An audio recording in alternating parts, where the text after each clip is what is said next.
Let's talk about why 2026 feels different. It feels hopeful. It feels just positive in all types of ways.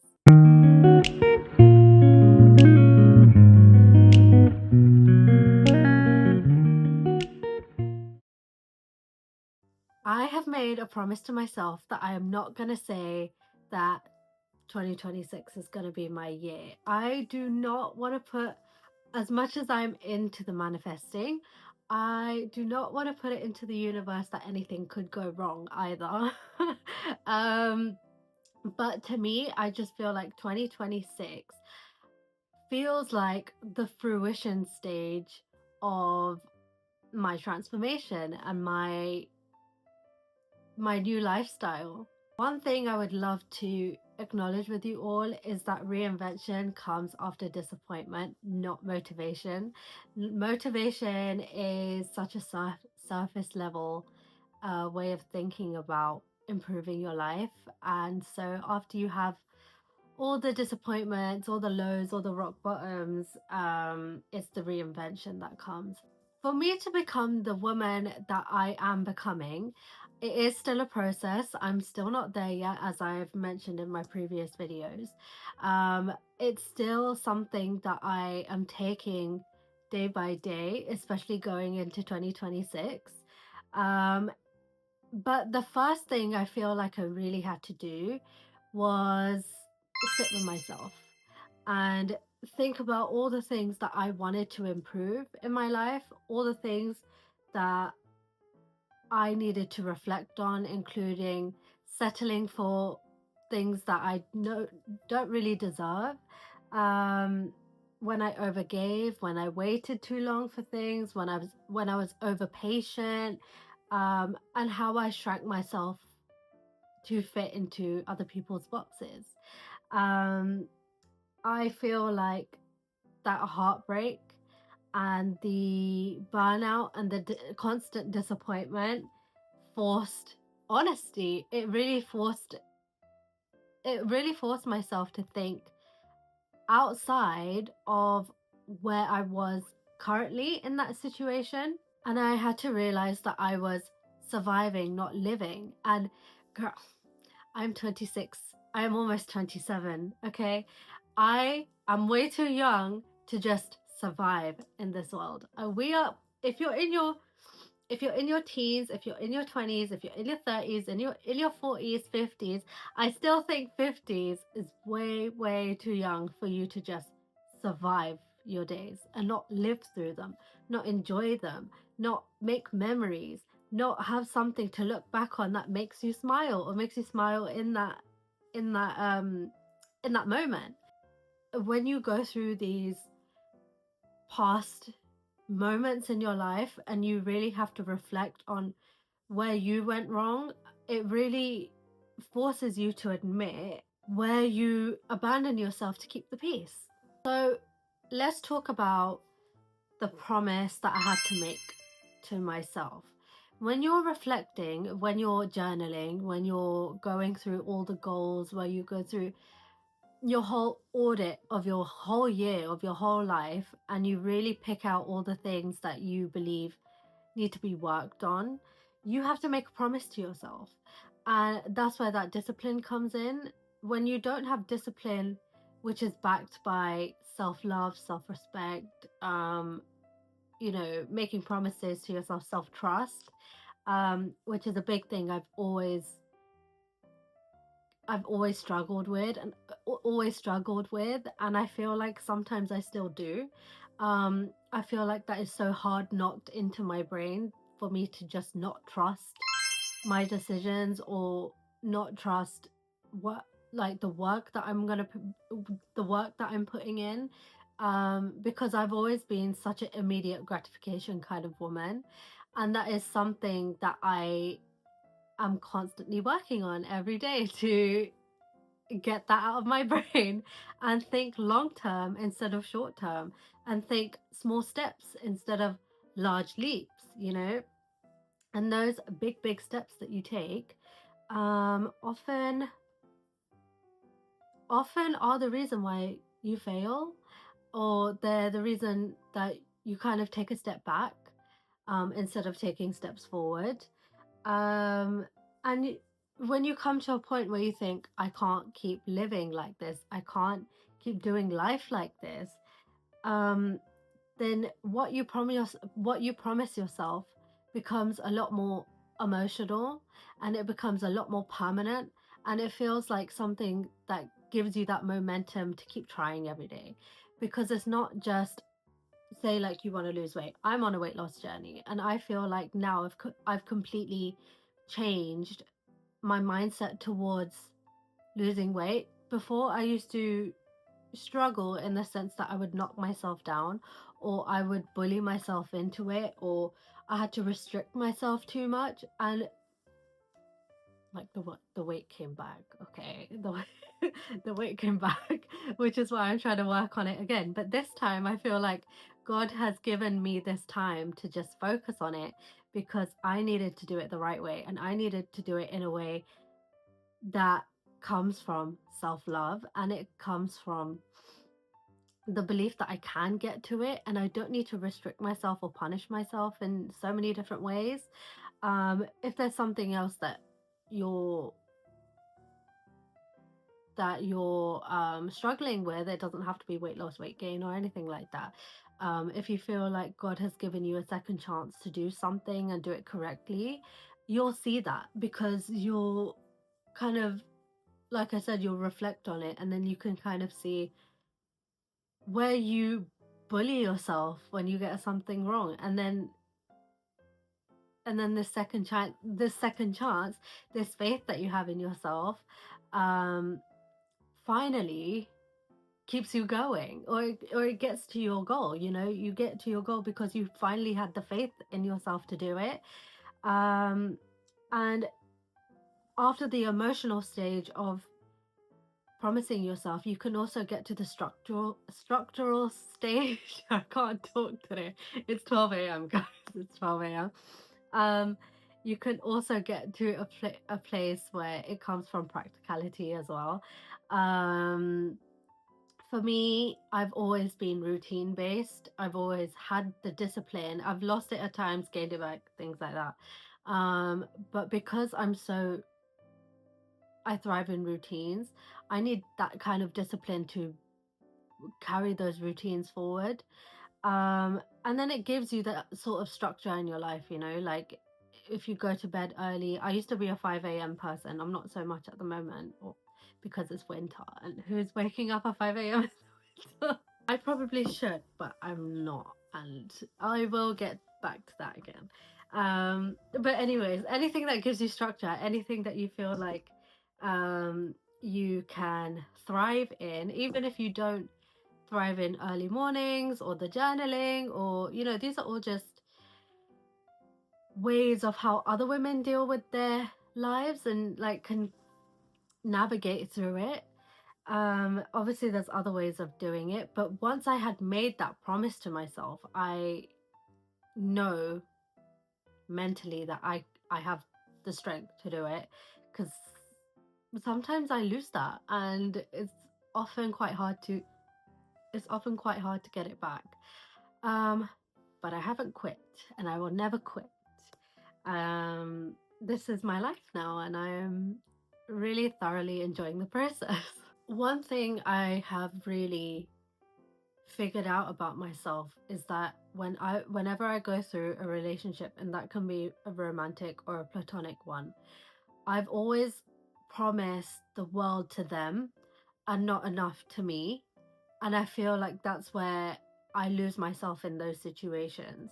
So now, coming out of any sort of toxic relationship that I've ever been in, again, like I'm saying, platonic, romantic, whatever it is, I know now to promise myself, to give myself all of these amazing things and all the right kind of words and all the right kind of actions before any other relationship. The relationship you have with yourself is the most important one. You are you for the rest of your life. You are with you for the rest of your life. And if that doesn't motivate you to just if that doesn't motivate you, then nothing else will, trust me. I feel like reinvention, yeah, there's routines. Like I said, routines is a big part of my life and a big part of my personality. But I feel like reinvention starts with who you are as a person. Like I said, you really need to make these promises to yourself. You really need to sit with yourself and really reflect on who you are as a person. You might not thrive in routines. You might not be so type A. Sometimes I feel like I really am type A. And I need structure and I need to-do lists and I need schedules and I need, I just need some sort of like some sort of guide to carry, like, going about my day. Um, but there's times where I feel like when you have such a rigid routine, um, it doesn't allow for softness and it doesn't allow for doing things intentionally, and it doesn't allow for you to not have some sort of chaos.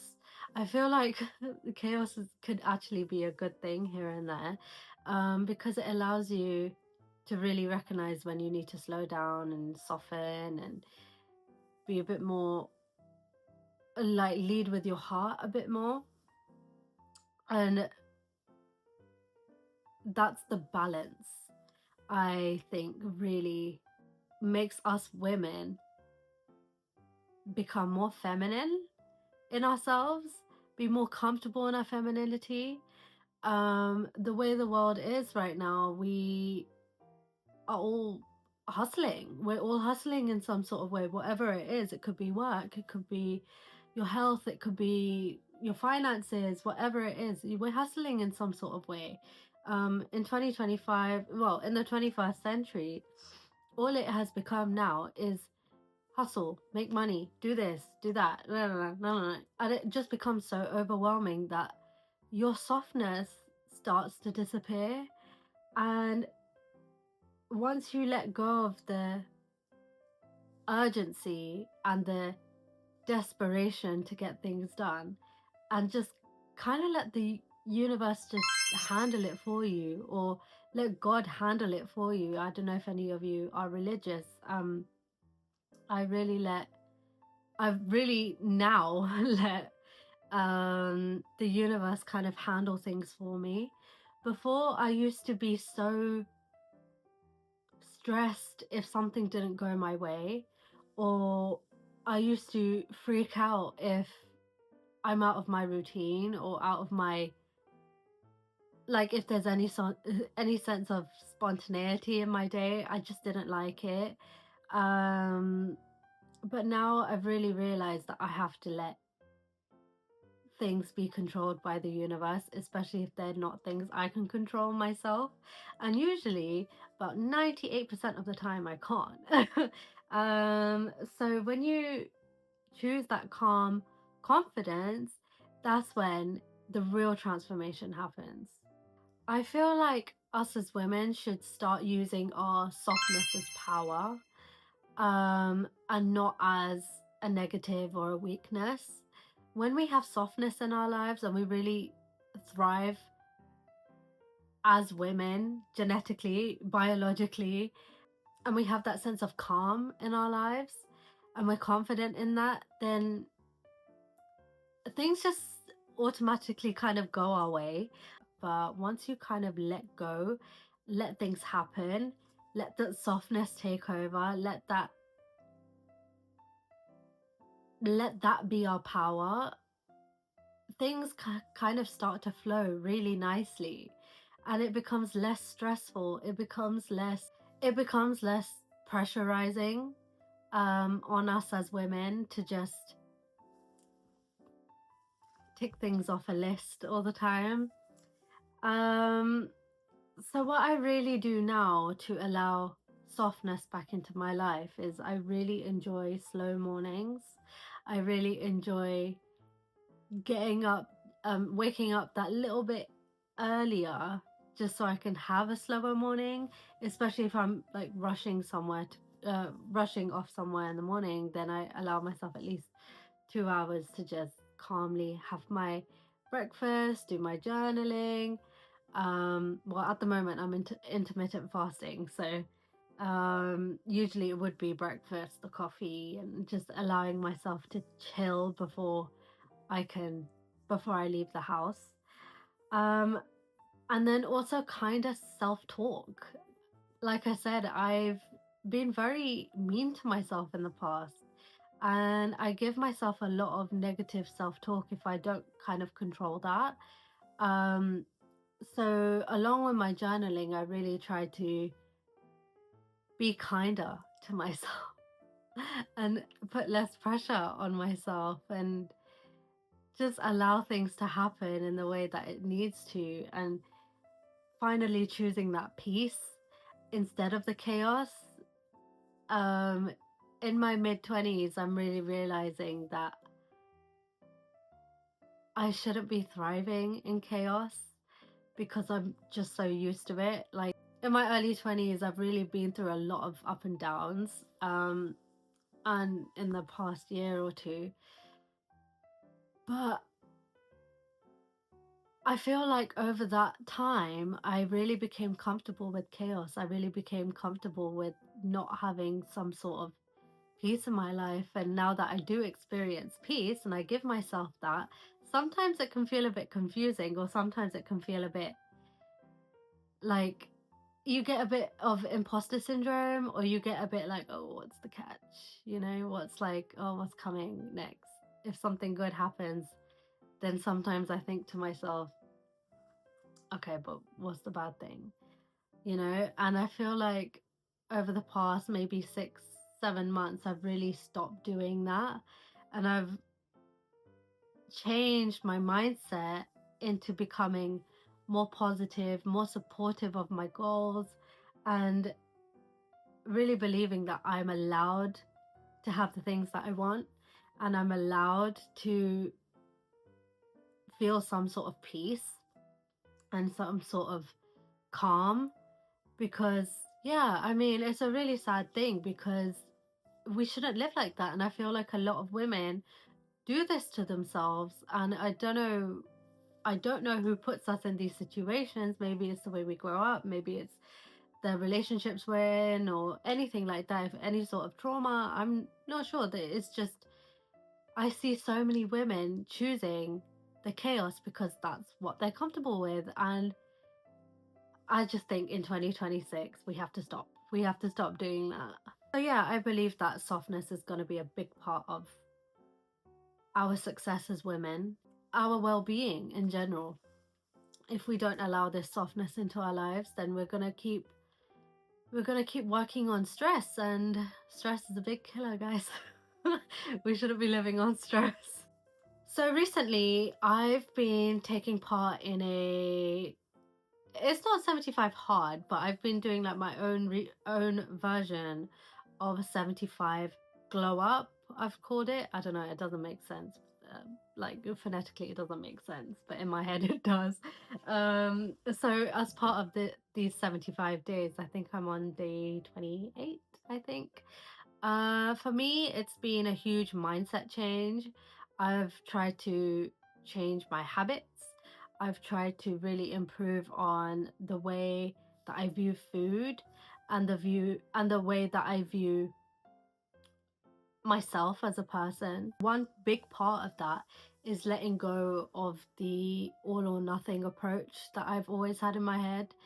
That's always been with like diets mostly. Or punishing myself if I cheat on my diet, or I don't like to use the word cheat anymore when it comes to dieting. I believe everything, you're allowed everything as long as it works for you. Discipline isn't control, and maybe it's an elder daughter thing, I'm not sure, but I've always had this sense of needing to control every situation I'm in, which includes my dieting. Always had some sort of all or nothing mindset around it. So I did keto, which basically meant no carbs. I did OMAD, which meant only one only one meal a day. And what I've learned over the past 28 days of doing this plan, I'm going to go into a whole thing. I'm actually going to do a whole video just on this whole plan that I've been doing. I'm seeing dust flying everywhere. It's, yeah, so just touching just slightly on this is my biggest thing is I'm learning how to let go of control and turn it into self-respect. So if I feel like I'm not reaching a certain goal or I'm not doing something that I had planned, I'm giving myself that grace to just think, okay, but what are the positives that came out of this? What can I do as opposed to what have I not done? What am I rewarding myself with instead of punishing myself for? But in the past, that's always been my kind of response to not reaching a certain goal or feeling like I don't have that control. So for me, that self-discipline has kind of changed into taking smaller steps and giving myself the credit where it's due. I think the biggest thing I give myself credit for now give myself credit for showing up. And one thing I've never done when it comes to my health is quit on myself. I might have taken a step back or I might have paused for a bit, but I have never quit. I show up every day. Like this plan that I'm on, this 75 glow up plan that I'm on, I've really given myself the credit because I'm still doing it. And usually, like in the past, I would have stopped by maybe day 3 or 4, not been bothered, changed things, gotten frustrated with something. But now it's not about motivation for me anymore. It's more about just doing it. And now I feel like it's part of my lifestyle. When you go through, I think it's 21 days of something, you build a habit of it. So now I feel like everything that is part of this plan is now fully my lifestyle. And I'm happy that I've actually made it to this point. I believe we touched on this in my last Let's Talk video. Talking about healing. Healing for me is not linear. It's not linear for anyone, really. There's ups and downs. There's so many ways you could go about it. And I feel like healing for me now just means that I have boundaries for myself and I enjoy my own company. And I'm not chasing anything now. I'm not chasing closure. I'm not doing anything that my 23, 24, 25-year-old self would have done, or even 21-year-old self would have done. And now it just looks like I'm regulating my emotions by bringing the focus back onto me. And that's that's YouTube, that's Eminence, that's my family, that's the food, that's, you know, my Pilates, that's anything that just makes me feel happy, allows me to regulate that kind of emotion. And that's what that dopamine is for me now. Before it used to be, I guess, the chasing, and it used to be anything to do with my ex and talking to him, and even my ex before, it was the same kind of situation. I really had to go through the same situation twice with 2 different men just so that I could learn a very deep, valuable lesson that love was just there. That love that was there was always supposed to be directed at me and not at them.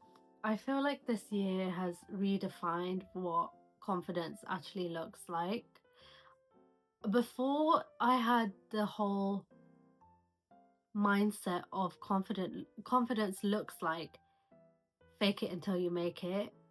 And that doesn't change anything. I feel like if you have to constantly switch on this confidence switch, or this button, you aren't really changing that internally. You're just switching it on, switching it off. That's it. It doesn't change anything. So for me, that kind of confidence comes with inner alignment, and it comes with a vision of who you are, and knowing who you are, and knowing where you want to go, and having those goals and working on them. That confidence comes from believing in yourself so much that nothing and no one can take anything away from you. Romanticizing life in general, romanticizing your habits, your hobbies, your lifestyle, all equate to having this inner confidence that you wouldn't necessarily have before. And it all starts with you. It all starts with that reflection right at the beginning. It starts from the heartbreak, and it starts from whatever kind of negative trauma that you've been through in the past. It really starts from there, and it's just the right kind of lesson that you can recognize through from that. There are people that go kind of the other way, or they reflect in a different way, and it's really the people who know how to acknowledge the lesson that God is trying to teach them, and working on that in a way that fulfills God's vision for you. And so once you're aligned with that, everything else kind of becomes easy. Everything else becomes like your lifestyle, because now you've recognized it, it's become a habit, and now you can just move forward and push forward with it. There's nothing else really that can take that. So what does my 2026 look like for me? I'm gonna do another vision board. There's one right here from, if I just move my camera, right there, as you can see that. And my sister has one as well. We both have our vision boards here. Those were our 2025 vision boards, and I believe I've achieved at least like 80% of it. There's a few things on there that I want to carry on into 2026 and put onto that new vision board. But for now, I believe there are a lot of things on these physical vision boards that I have achieved that I haven't put on there. So for me, that looks like my emotional discipline. That looks like my newfound self-trust. That was the biggest one for me. It's creating my routines. It's allowing myself to have that femininity. It wasn't just hustle, hustle, hustle.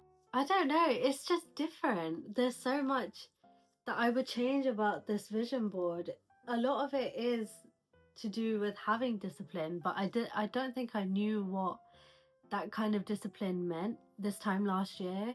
I think I was following someone else's vision of what discipline actually looked like. And for me, it just feels different. It feels like being so comfortable in my femininity that all these habits just become a routine. And it just, for me, I believe it just looks like a lot more consistency, and it looks like a lot more self-focus and rebuilding and kind of redemption. Obviously, I didn't see myself getting into a breakup when I did my last vision board. So obviously things have changed, and I'm actually really proud of where I've come, like of how far I've come since doing my 2025 vision board. And now I can implement so many things going into 2026. There's a lot more things I am working towards and I do want to achieve in 2026, but now it feels like I'm not going to give myself that pressure, and it doesn't look like something I'm just going to check off, because I don't know what's going to happen next year. You guys, no one knows what's going to happen in the new year. And I believe when I put this up, it will already be February. So who knows what's going to happen in January, you know? but I'm excited. Honestly, I feel like 2026 is going to be such a pivotal year in my life, more so than 2025. And I already believe that I've done a massive 180 since 2020 to 2024, you know? So 2025 has been a crazy, crazy year, and it's been honestly one of the most rewarding um emotionally for me. I'm just gonna give you a little message for all of you women that are watching me today, or whatever day you're watching this. Want to let you know that reinvention doesn't always require a clean slate. I feel like, yeah, I went through a breakup to get to this point, but you don't have to do that. You don't have to wait for something big to happen for you to pivot your life or kind of rebrand yourself. You can do that any day, at any point, whatever situation you're in. You can start making steps to improve yourselves, you know? Like, I believe the first thing you should start with is implementing more softness in your life. I think us as women will thrive, you know, um, with more softness in our lives, and we just need to stop. As hard as it is to do, it's easier said than done. I'm so aware of that. It's just small steps. It's small, tiny baby steps, and they all equate to one big change in our lives. And you'll look back at it once you've made that first small step, and you'll be really proud of the progress that you've made. And I genuinely feel that in my heart. Like, December 2024 and December 2025, which is what whilst I'm filming this, we're two completely different people. And I feel like that is because of the small changes I had to make in my life. And if there's one thing I want you guys to go away with at the end of this video, it's that you have to look at reinvention as a quiet commitment and not so much a performance. I know a lot of us, including myself, we look at women on the internet. We look at the women on social media talking about their rebrands, but I've mentioned this in a previous video that we're not a highlight reel of all the positives. You know, when you look at social media, you see all these women that pull out all the positive aspects of their rebrand, and it turns into this 30-second magical reel that we look at. And once we start comparing ourselves to that, it becomes a lot more daunting and it becomes a lot more toxic. So as soon as you allow yourself to give yourself that grace and give yourself that personal hug that you can give yourself, I think,